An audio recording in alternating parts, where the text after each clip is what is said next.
الرحمن الرحیم کتاب انزلناہ الیک مبارک لیدبروا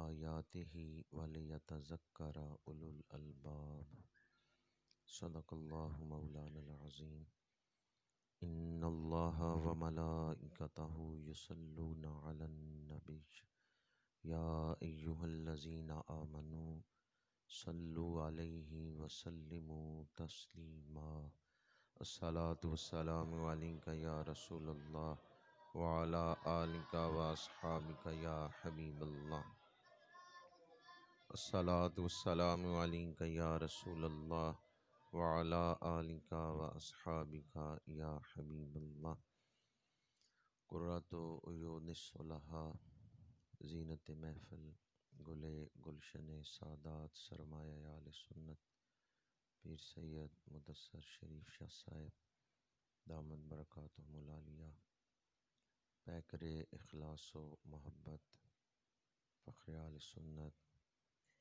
حضرت مولانا حافظ عاشق حسین صاحب زیدہ شرفہ فخر آل سنت حضرت مولانا صاحبزادہ حافظ انعام الحق صاحب زیدہ مجدہ انتہائی قابل احترام مہمانان ذی وقار علماء کرام برادران اسلام حاضرین و سامعین، اس وقت میں اور آپ ایک ایسی محفل میں بیٹھے ہوئے ہیں جس پر رحمتوں کا نزول ہو رہا ہے۔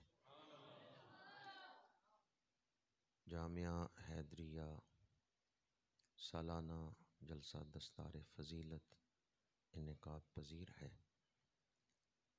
جامعہ حیدریہ اس علاقے کے لیے اللہ تعالیٰ کی نعمتوں میں سے ایک بہت بڑی نعمت ہے۔ جب اس مدرسے میں بچے بیٹھ کے قرآن پڑھ رہے ہوتے ہیں تو ان کی تلاوت نہ صرف اس جامعہ کے لیے بلکہ پورے علاقے کے لیے نزول رحمت کا باعث بنتی ہے۔ میں اکثر یہ بات عرض کرتا ہوں کہ جب بھی کسی دینی ادارے میں حاضر ہوں تو صرف سر کی آنکھوں سے نہ دیکھیں کہ جگہ کتنی ہے اور عمارت کیسی بنی ہوئی ہے، کمرے کتنے ہیں۔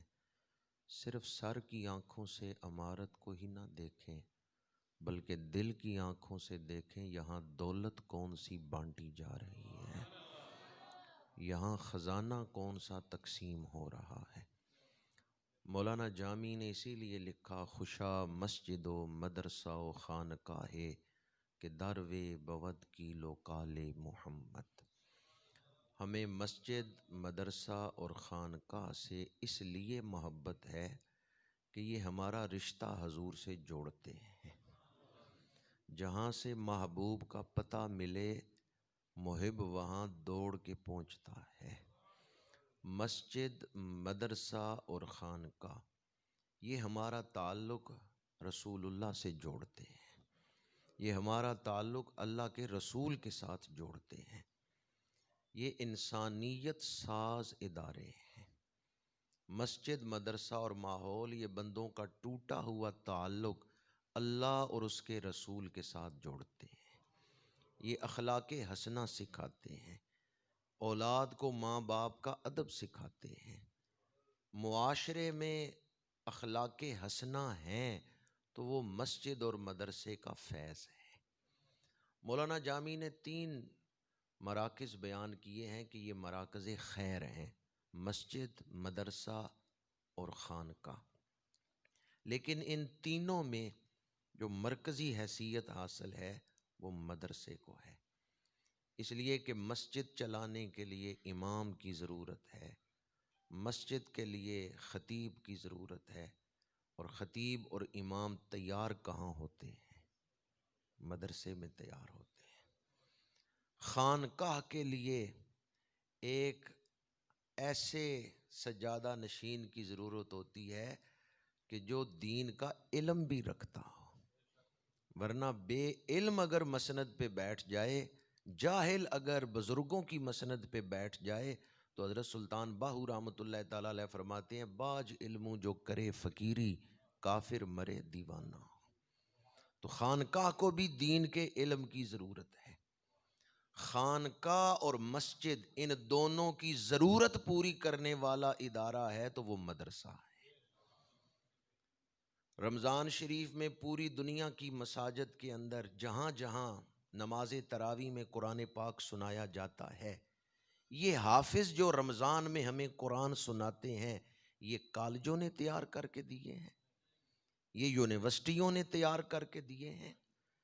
رمضان شریف کے اندر جو نماز تراویح میں قرآن پاک سنایا جاتا ہے، وہ حفاظ ان مدرسوں سے ہی تیار ہوتے ہیں۔ مختصراً یوں کہوں گا کہ آئندہ دور کے لیے، آئندہ زمانے میں ہمیں اسلام کی ضرورت ہے تو ہمیں ان مدرسوں کی ضرورت ہے۔ اگر اپنی اولادوں کے لیے ہمیں ایمان اور اسلام کی ضرورت ہے، اور یقیناً ضرورت ہے، تو پھر ہمیں ان مدارس کی ضرورت ہے۔ یہ وہ مراکز خیر ہیں جہاں سے تعلیمات نبویہ معاشرے تک پہنچائی جاتی ہیں۔ آپ کسی گلشن میں جاتے ہیں، باغ میں جاتے ہیں، تو پھول دل اپنی طرف کھینچ لیتے ہیں۔ یہ گلاب کا پھول ہے، یہ موتیے کا پھول ہے، یہ چنبیلی کا پھول ہے۔ باغ کا حسن دل اپنی طرف کھینچ لیتا ہے۔ جس باغ میں گلاب کے پھول ہوں، موتیے کے پھول ہوں، وہ باغ تو بڑا خوبصورت ہے، پر جس باغ میں قرآن کے پھول کھلے ہوئے ہوں، جس باغ میں قرآن کی تعلیم کے پھول کھلے ہوئے ہوں، مومن جب اس باغ میں جائے گا تو اس کا ایمان بھی کھل اٹھے گا۔ اس لیے دوبارہ عرض کر رہا ہوں، مدارس کو صرف بصارت سے نہیں، بصیرت سے دیکھیں، ایمان کی آنکھوں سے دیکھیں کہ یہاں خزانہ کون سا تقسیم کیا جا رہا ہے۔ آج 3 خوش نصیبوں کے سروں پر دستار فضیلت سجائی جائے گی۔ صرف دستار نہیں، بلکہ دستارے، میں بازار سے کپڑا لے کے اپنے ہاتھ سے اپنے سر پہ باندھ لوں تو اس پگڑی کی وہ قیمت نہیں ہوگی جو میرے استاد میرے سر پہ باندھے، یا سادات اور مشائخ میرے سر پہ پگڑی باندھیں تو اس کی قیمت اور ہے۔ میں خود اپنے سر پہ پگڑی باندھ لوں تو قیمت اور ہے۔ آج یہ حفاظ اپنے ہاتھ سے اپنے سر پہ دستار نہیں باندھیں گے، بلکہ علماء، حفاظ، سادات، مشائخ یہ ان کے سروں پہ دستار بندی کریں گے۔ کس نسبت سے یہ دستار باندھی جائے گی؟ اس کپڑے کو بازاری قیمت سے نہ دیکھیں کہ بازار میں یہ کپڑا کتنے پیسوں کا ملتا ہے۔ آج جو دستار سجائی جا رہی ہے، یہ فضیلت والی دستار ہے۔ یہ قرآن پاک کی نسبت سے کہ ان بچوں نے پورا قرآن اپنے سینے میں محفوظ کیا ہے، قرآن کی نسبت سے یہ دستار ان کے سروں پہ رکھی جائے گی۔ میں کئی ایسے علماء کو جانتا ہوں جن کے سروں پہ محدث اعظم فیصل آبادی حضرت علامہ شیخ الحدیث سردار احمد صاحب رحمۃ اللہ تعالیٰ علیہ نے دستار باندھی۔ ساری عمر انہوں نے وہ دستار سنبھال کے رکھی، اور آخری عمر میں اپنی اولاد سے کہا، میرے استادوں نے یہ دستار میرے سر پہ باندھی تھی، جب میرا وصال ہو جائے تو یہ چادر میرے کفن کے کپڑوں میں شامل کرنا، میں اسے اپنی بخشش کا وسیلہ سمجھتا ہوں۔ تو یہ فضیلت والی دستار ہے جو قرآن پاک کی نسبت سے آج حفاظ کے سروں پہ رکھی جائے گی۔ گھر جا کے اسے بے دھیانی میں نہ رکھ دیں، بلکہ اسے سنبھال کے رکھیں۔ یہ برکت والی چادر ہے، یہ قرآن پاک کی نسبت سے آج آپ کے سروں پہ سجائی جا رہی ہے۔ میرے آقا کریم صلی اللہ علیہ وآلہ وسلم نے ارشاد فرمایا، اب وہ فضیلت کیا ہے؟ یہ دستار فضیلت ہے، تو فضیلت کیا ہے؟ میرے آقا کریم صلی اللہ علیہ وآلہ وسلم نے ارشاد فرمایا، جس نے اللہ کی رضا کے لیے قرآن حفظ کیا ہے، قیامت کے دن اسے بغیر حساب کے بخش دیا جائے گا۔ وہ لوگ بڑے خوش نصیب ہیں کہ قیامت کے دن ان کا حساب نہ ہو۔ حساب کا مرحلہ بڑا مشکل ہے حشر کے میدان میں۔ تو جس نے اللہ کی رضا کے لیے قرآن یاد کیا، قیامت کے دن اسے بغیر حساب کے بخش دیا جائے گا۔ ایک ہے خود بخشے جانا، ایک ہے کسی دوسرے کی بخشش کا باعث بننا۔ اب ذرا حفظ قرآن کی فضیلت سنیں۔ میرے آقا کریم نے فرمایا قیامت کے دن حافظ قرآن کو 10 گناہ گاروں کی شفاعت کا حق دیا جائے گا۔ بعض دوستوں نے تو قرآن کی فضیلت پہ خوش ہو کے سبحان اللہ کہا ہے، بعض کے لیے میں آسان کر کے بیان کر رہا ہوں تاکہ سب کے دلوں تک حدیث کا پیغام پہنچ جائے۔ اگر آج حکومت پاکستان کی طرف سے یہ اعلان ہو کہ جس نے قرآن حفظ کیا اسے ہم امریکہ کے 10 ویزے لگوا کے دیں گے، تو کیا خیال ہے پاکستان میں کوئی بندہ ہوتا جو حافظ نہ ہوتا؟ 2 بیٹے ہوتے تو بندہ کہتا دونوں کو حافظ بناؤ، 20 ویزے مل جائیں گے امریکہ کے۔ اگر حکومت یہ اعلان کرے بھی جس نے اپنے بیٹے کو قرآن حفظ کرایا ایک حافظ کو ہم امریکہ کے 10 ویزے دیں گے، ہر بندہ ہی اپنے بیٹے کو حافظ بناتا۔ پر حدیث میں ہے کہ قیامت کے دن حافظ قرآن کو جنت کے 10 ویزے دیے جائیں گے۔ امریکہ جانے کی اہمیت یا شان زیادہ ہے یا جنت میں پہنچ جانا؟ حافظ قرآن کو جنت کے 10 ویزے دیے جائیں گے، 10 پاسپورٹ دیے جائیں گے بھی جس کا نام چاہتا ہے لکھ کے اپنے ساتھ جنت میں لے جائے۔ اب وہی حافظ بنوائے گا یا اپنی اولاد کو اس طرف لگائے گا جس کے دل میں آخرت کی فکر ہے۔ اگر دنیاوی نعمتوں کا ہی وعدہ ہوتا تو ہر کوئی اپنی اولاد کو حافظ بناتا، لیکن یہاں آخرت کی نعمت کا وعدہ ہے۔ ایک حدیث پاک میں فرمایا بالعموم چونکہ والدین کا یہ فیصلہ ہوتا ہے کہ میرا بیٹا حافظ بنے، تو والدین کے لیے حدیث پاک میں فضیلت بیان کی گئی کہ حافظ کے والدین کو قیامت کے دن ایک ایسا سونے کا تاج پہنایا جائے گا جس کا ایک ہیرا سورج سے زیادہ روشن ہو۔ میں ایک جگہ گجرات کے قریب ہی گاؤں ہے مدینہ سیدہ، وہاں گیا تو ایک گھر میں بیٹھے ہوئے تھے، 12-13 سال کا بچہ مجھے کہتا ہے کہ میرے والد سے مجھے اجازت لے دیں، میں انہیں سونے کا تاج پہنانا چاہتا ہوں۔ باپ بھی اسی کمرے میں بیٹھا ہوا تھا۔ اس نے کہا تو مجھے کپڑے کی ٹوپی نہیں خرید کے پہنا سکتا، سونے کا تاج کہہ رہے، تو بھی خود پڑھتا ہے، میرا محتاج ہے تو۔ اس نے کہا جی مجھے انہوں نے سکول میں داخل کروایا ہے، سکول میں پڑھوں گا، صرف 2 سال کی مجھے چھٹی لے دیں سکول سے، میں چاہتا ہوں حافظ بن جاؤں، میرے والد کو سونے کا تاج مل جائے۔ میرا دل بڑا خوش ہوا۔ وہ سید ہی تھے، سید زادے کی اس بات کو سن کے انہوں نے کہا میرا جی چاہتا ہے میں اپنے والد کو سونے کا تاج پہناؤں۔ تو قیامت کے دن حافظ کو تو شان ملے گی، حافظ کے والدین کو بھی شان ملے گی۔ میں نے چند ایک فضائل قرآن پاک کے بیان کیے، ورنہ حضرت سفیان ثوری رحمۃ اللہ تعالی علیہ کا فرمان ہے مخلوق کے بس کی بات نہیں کہ خالق کے کلام کی ساری شانوں کو سمجھ سکے۔ ہمارا ذہن محدود ہے، قرآن کی شانیں لامحدود ہیں۔ قرآن کی شانوں کی آخری حد کوئی نہیں کہ یہاں جا کے قرآن کی شانیں ختم ہو گئیں۔ قرآن پاک کے پارے گنے جا سکتے ہیں کہ 30 پارے ہیں، سورتیں گنی جا سکتی ہیں کہ 114 سورتیں ہیں، آیتیں، الفاظ اور حروف گنے جا سکتے ہیں، پر قرآن کے فضائل نہیں گنے جا سکتے، قرآن کی برکتیں نہیں گنی جا سکتی، قرآن کے فوائد نہیں گنے جا سکتے۔ قرآن کے پارے اور سورتیں، آیتیں تو گنتی میں آ جاتی ہیں، لیکن اگر کوئی فضائل گننا شروع کرے گنتی ختم ہو جائے گی، قرآن کے فضائل نہیں ختم ہوں گے۔ قرآن کو محض ایک کتاب ہی نہ سمجھنا۔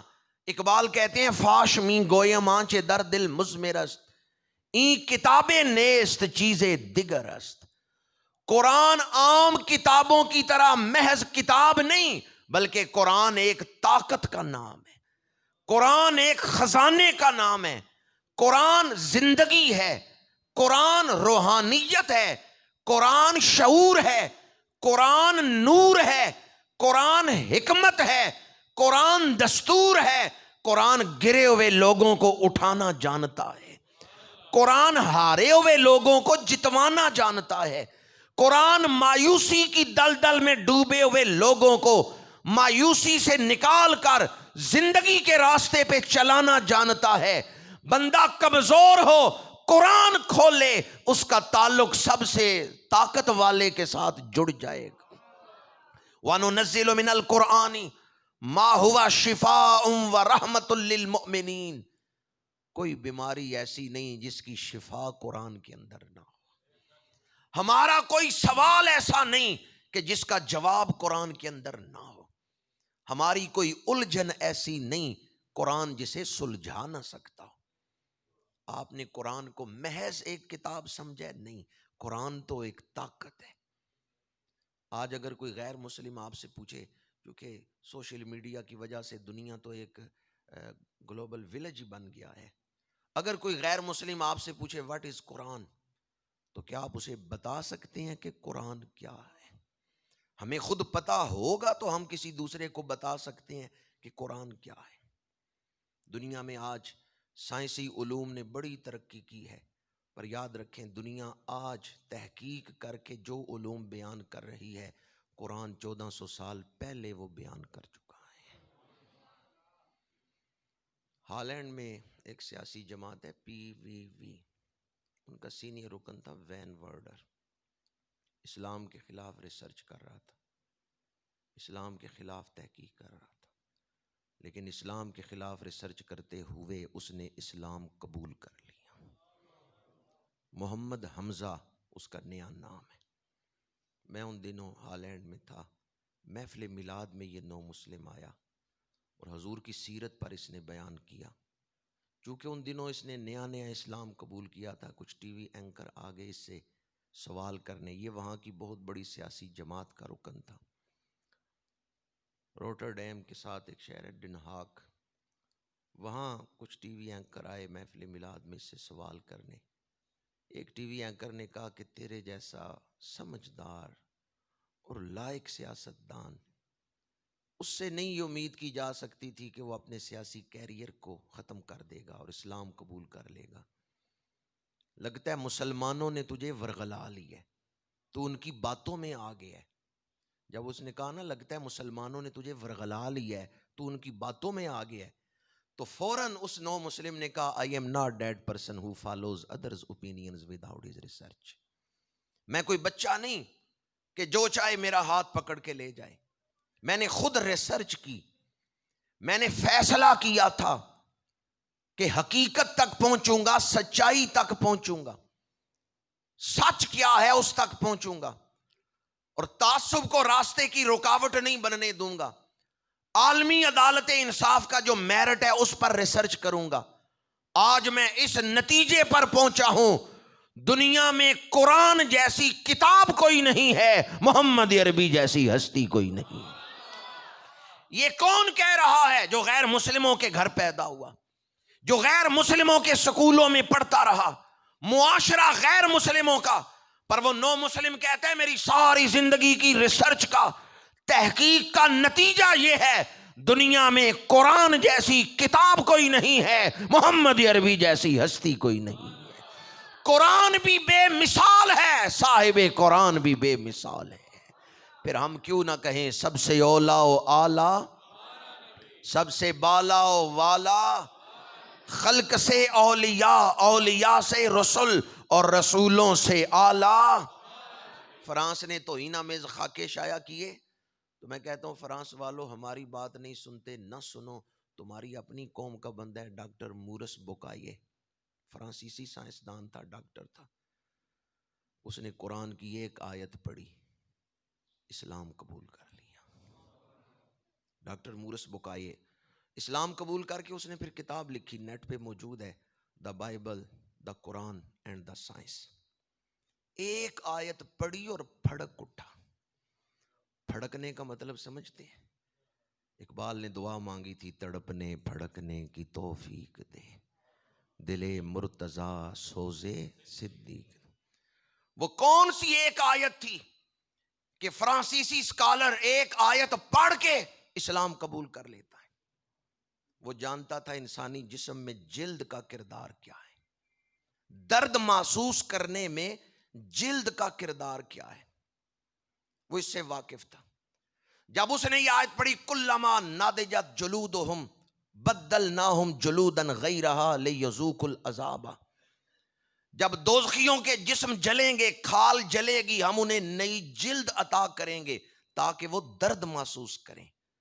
مورس بکائے نے یہ آیت پڑھ کے قرآن سینے سے لگایا، کہتے ہیں میں مانتا ہوں قرآن کسی انسان کا کلام نہیں، کیونکہ آج سے 1400 سال پہلے عرب میں کوئی ادارہ نہیں تھا جس میں جلد کے کردار پر ریسرچ ہو رہی ہو کہ انسانی وجود میں جلد کا کردار کیا ہے۔ جس نبی نے 1400 سال پہلے مسجد کی چٹائیوں پہ بیٹھ کے دنیا کو یہ سچا علم پہنچایا ہے، میں مانتا ہوں وہ اللہ کے سچے نبی۔ آج سائنسدان کہتے ہیں کہ یہ جوڑے ہیں نا، مرد اور عورت کا جوڑا، میل فیمیل مذکر مؤنث، صرف انسانوں میں یا جانوروں میں ہی نہیں، یہ پودوں میں بھی ہے۔ بعض پودے مذکر ہیں، بعض پودے مؤنث ہیں۔ میں نے جب یہ بات پڑھی تھی، اس وقت میں اسکول کا طالب علم تھا، سائنس کی کتاب میں نے پڑھی، تو میں نے سوچا یہ سائنسدانوں نے ریسرچ کر کے تو دنیا کو بتایا کہ پودوں میں بعض پودے مذکر ہیں، بعض مؤنث ہیں۔ لیکن جب میں نے درس نظامی کیا، پھر قرآن ترجمے سے پڑھا، میں نے کہا یہ بات تو قرآن 1400 سال پہلے بیان کر چکا ہے کہ پودوں میں بھی بعض مذکر ہیں، بعض مؤنث ہیں۔ مجھے بتائیں مکے میں کوئی ادارہ تھا جس میں پودوں پر ریسرچ ہو رہی تھی؟ مدینہ شریف میں کوئی ادارہ تھا جس میں درختوں پر ریسرچ ہو؟ وہاں تو صحرا ہی صحرا ہے، پودے ہی تھوڑے ہیں، درخت ہی تھوڑے ہیں۔ پر قرآن نے 1400 سال پہلے کا سورہ یاسین میں ہے سبحان الذی خلق الازواج کلھا، آگے کیا ہے؟ مما، یہ جو الفاظ ہے نا تنبت الارض، یہ قابل غور ہے۔ مما تنبت الارض، زمین جو نباتات اگاتی ہے، اللہ نے نباتات کے بھی جوڑے بنائے۔ آج سائنس ریسرچ کر رہی ہے، راستہ قرآن نے دکھایا ہے، یہ دروازہ قرآن نے کھولا ہے کہ پاک ہے وہ ذات جس نے ہر شے کے جوڑے بنائے۔ آگے فرمایا مما تنبت الارض، زمین جو نباتات اگا رہی ہے، اللہ نے نباتات کے بھی جوڑے بنائے۔ حقیقت یہ ہے ہمیں خود نہیں پتا کہ قرآن کی شان کیا ہے، قرآن کتنا بڑا خزانہ ہے علم کا۔ اگر ہم دنیا کے سامنے قرآن کا صحیح تعارف پیش کر سکیں، دنیا قرآن کے دامن میں پناہ لے۔ ہالینڈ کے اس سیاستدان نے کہا دنیا میں قرآن جیسی کتاب کوئی نہیں، محمد عربی جیسی ہستی کوئی نہیں، سب سے اولا و اعلیٰ، سب سے بالا و والا، خلق سے اولیاء، اولیاء سے رسول، اور رسولوں سے اعلیٰ، اور رسولوں سے اعلیٰ۔ قرآن مجید اللہ تعالیٰ کی نعمتوں میں بہت بڑی نعمت ہے۔ ایک ہے عام نعمتیں، ایک ہے خاص نعمتیں۔ عام نعمتیں اللہ نے اپنے دشمنوں کو بھی دی ہوئی ہیں۔ سورج کی روشنی ہے، سب کے لیے برابر ہے، چاہے کوئی مسلمان ہے چاہے کافر ہے۔ دنیا کی دولت اللہ نے کافروں کو بھی دی ہوئی ہے، اولاد کافروں کو بھی دی ہوئی ہے۔ عام نعمتیں سب کو دی ہیں، چاہے کوئی مسلمان ہے چاہے غیر مسلم۔ خاص نعمتیں وہ ہیں جو اللہ اپنے پیاروں کو دیتا ہے۔ عام نعمتیں فانی ہیں، خاص نعمتیں لازوال ہیں۔ ہدایت خاص نعمت ہے، علم نافع خاص نعمت ہے۔ اللہ جس کو اپنے قریب کرنا چاہتا ہے اسے ہی ہدایت عطا فرماتا ہے۔ قرآن ہدایت کا منبع ہے۔ الف لام میم ذالک الکتاب لا ریب فیہ ھدی للمتقین، قرآن ہدایت کا سرچشمہ ہے، مصدر ہے ھدی للمتقین۔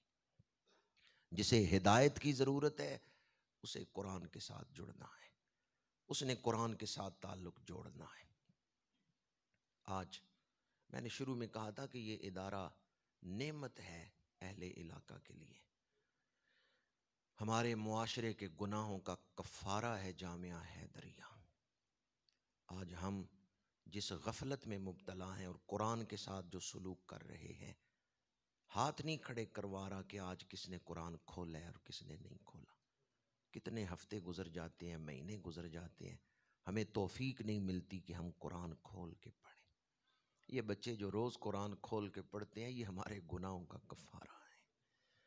قیامت کے دن ثم لتسألن یومئذ عن النعیم، قرآن بہت بڑی نعمت ہے اور قیامت کے دن نعمتوں کے بارے میں پوچھا جائے گا۔ 19ویں پارے کے آغاز میں ہے وقال الرسول یا رب ان قوم اتخذوا ھذا القرآن مہجورا۔ قیامت کے دن ایک جماعت کی طرف اشارہ کر کے میرے آقا کریم فرمائیں گے یہ وہ لوگ تھے جنہوں نے میرا قرآن چھوڑ دیا تھا۔ ہم گناہگار ہیں لیکن ہمیں ایک آسرا ہے کہ حضور شفاعت کریں گے اور بخشش ہو جائے گی، لیکن اگر حضور شفاعت نہ فرمائے تو پھر گناہگاروں کا حال کیا ہوگا؟ وہ لوگ کتنے بدبخت ہوں گے جن کے خلاف حضور شکایت کریں گے اللہ کی بارگاہ۔ وقال الرسول یا رب ان قوم اتخذوا ھذا القرآن مہجورا، پروردگار یہ وہ لوگ ہیں جنہوں نے قرآن چھوڑ دیا تھا۔ آپ یقیناً ان لوگوں میں شامل نہیں ہوں گے، اس لیے کہ آپ جامعہ حیدریہ میں بیٹھے ہوئے ہیں، آپ تو قرآن سے تعلق جوڑنے والے ہیں، آپ تو حفاظ قرآن کی عزت و تکریم کے لیے اکٹھے ہوئے ہیں کہ قرآن جنہوں نے حفظ کیا ہے ہم ان کی حوصلہ افزائی کے لیے اکٹھے ہوئے ہیں۔ آپ یقیناً ان لوگوں میں نہیں ہوں گے۔ وہ لوگ جنہوں نے قرآن سے تعلق توڑا، قرآن کہتا ہے قیامت کے دن اللہ کے رسول ان کی شکایت لگائیں گے، اور جنہوں نے قرآن سے تعلق جوڑا، جنہوں نے قرآن کو اپنایا، میرے آقا کریم فرماتے ہیں اقرأوا القرآن فإنہ یوم القیامت شفیع۔ امام طبرانی نے یہ روایت نقل کی ہے، فرمایا قرآن پڑھا کرو، قرآن قیامت کے دن اپنے قاری کی بخشش کروا لے گا۔ اگر قرآن پڑھنا نہیں آتا تو پھر بھی قرآن کھول کے زیارت تو کر سکتے ہیں۔ علامہ اقبال نے ایک بڑی پیاری بات بیان فرمائی اور بہت سارے ماہرین اقبالیات نے اس کو بیان کیا۔ لاہور میانی شریف قبرستان قبر کھودی جا رہی تھی تو ساتھ والی قبر کھل گئی۔ گنجان قبرستان ہے میانی شریف، قبر کھودی جا رہی ہے، ساتھ والی قبر کی دیوار گر گئی، خوشبوؤں کے حلے آنے لگ گئے۔ تو گورکن نے فوراً وہ دیوار بنا دی، قبر بند کر دی۔ اس نے کہا اگر خوشبو پھیلی، لوگ اکٹھے ہوں گے، زیارت کراؤ، لوگوں کو کنٹرول کرنا مشکل ہو جائے گا۔ اس نے دیوار اٹھائی، قبر بند کر دی۔ جو لوگ اپنے مردے کی تدفین کے لیے قبر کھدوا رہے تھے انہوں نے کہا یہ کس کی قبر کھلی تھی جس سے خوشبوؤں کے حلے آ رہے تھے؟ وہ گورکن نے بتایا کہ فلاں محلے میں ایک مزدور رہتا ہے، یہ اس کی قبر ہے۔ لوگ اس کے گھر چلے گئے، اس کی بوڑھی بیوی سے ملے، پوچھا تیرے خامند کا کون سا ایسا عمل تھا؟ تیرا خامند عالم تھا؟ اس نے کہا نہیں۔ تیرا خامند کوئی بہت بڑا متقی تھا؟ اس نے کہا نہیں، وہ تو ان پڑھ تھا اور ریڑھی لگا کے رزق کماتا تھا، مزدوری کرتا تھا۔ کوئی اس کا خاص عمل؟ انہوں نے کہا نماز پنجگانہ پڑھتا تھا، ریڑھی لگا کے رزق کماتا تھا، اور تو اس کا کوئی خاص عمل نہیں تھا۔ لوگوں نے پوچھا وہ قرآن پڑھا ہوا تھا؟ اس نے کہا نہیں، قرآن نہیں تھا پڑھا ہوا، اور کبھی ہم گھر میں بیٹھتے تھے تو وہ حسرت کرتا تھا ہے کاش میں نے قرآن پڑھا ہوتا۔ محبت بڑی تھی اسے قرآن کے ساتھ، اور اپنی محبت کا اظہار یوں کرتا تھا کہ روزانہ صبح فجر کی نماز کے بعد قرآن کھولتا، آیتوں پہ انگلی پھیرتا، اور انگلی پھیرتے ہوئے کہتا یہ بھی میرے رب نے سچ فرمایا ہے، یہ بھی میرے رب نے سچ فرمایا ہے، یہ بھی میرے رب نے سچ فرمایا ہے۔ پڑھ نہیں سکتا تھا، تلاوت نہیں کر سکتا تھا، پر قرآن کھول کے انگلی پھیر کے کہتا تھا یہ آیت بھی سچی ہے، یہ بھی میرے رب نے سچ فرمایا ہے، یہ بھی میرے رب نے سچ فرمایا ہے۔ کوئی بندہ پڑھنا نہیں جانتا تو قرآن کھولتا کیوں ہے؟ یہ محبت ہے جو قرآن کھلوا رہی ہے۔ کتنے لوگ ایسے ہیں پڑھنا جانتے ہیں پر قرآن نہیں کھولتے، ان کے اندر وہ محبت نہیں۔ اور ایک طرف ایک بندہ قرآن پڑھنا ہی نہیں جانتا پر قرآن کھول رہا ہے کیونکہ اس کے دل میں محبت ہے۔ اس واقعہ سے یہ بھی پتا چلتا ہے کہ اگر بندے کو قرآن پڑھنا نہیں آتا، وہ محبت کرتا ہے قرآن سے، یہ محبت بھی اس کے جسم کو بدبودار نہیں ہونے دے گی۔ اس محبت کی وجہ سے بھی جو قرآن کے ساتھ محبت ہے، اس کی قبر سے خوشبوؤں کے حلے آ رہے ہیں۔ اسی لیے میں نے شروع میں کہا تھا قرآن کتنے بڑے فضائل والی کتاب ہے، ہمارا ذہن محدود ہے، قرآن کے فضائل لامحدود ہیں۔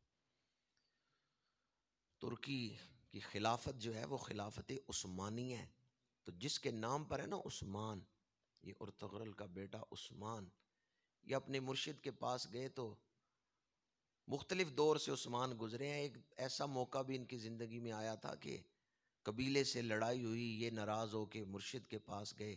مرشد نے کہا میری خانقاہ میں یہ کمرہ خالی ہے، یہاں تم رہ لو۔ رات کا وقت تھا، عثمان جا کے لیٹ گیا، کچھ دیر کروٹیں بدلتا رہا، نیند نہیں آئی، پریشان ہو کے اٹھ کے بیٹھ گیا۔ کیا دیکھا، جدھر پیر کر کے لیٹ ہے نا، سامنے قرآن پاک پڑا ہوا ہے۔ دیکھا میرے پیر قرآن کی طرف تھے، اس لیے بے چینی تھی، نیند نہیں آ رہی تھی، رونا شروع کر دیا۔ اٹھ کے قرآن چوما، اللہ سے معافی مانگ رہے اور رو رہے، حالانکہ نیت کر کے پیر ادھر نہیں کیے تھے، یا علم نہیں تھا کہ ادھر قرآن ہے۔ اندھیرا تھا، کمرے میں آ کے وہ لیٹ گیا، بے چینی پھیلی، نیند نہیں آئی۔ اٹھ کے اس نے چراغ جلایا تو کیا دیکھا، جدھر پیر ہیں ادھر سامنے قرآن ہے۔ بے دھیانی میں، غیر دانستہ طور پہ ادھر پیر ہوئے، لیکن اس پر بھی وہ رو رہا ہے، اللہ سے معافی مانگ رہے۔ دروازے پہ دستک ہوئی، دروازہ کھولا، مرشد سامنے کھڑے ہیں، آدھی رات گزر چکی ہے۔ مرشد فرمانے لگے عثمان میں نے خواب دیکھا ہے، وہ سنانے کے لیے آیا ہوں۔ مرید جاتے ہیں مرشدوں کو خواب سنانے، آج مرشد نے خواب دیکھا ہے، خود مرید کے پاس آ گئے۔ عثمان کہنے لگے حضور کیا خواب دیکھا ہے؟ ان کا خواب دیکھا ہے کہ تو ایک وقت آئے گا تو اس سارے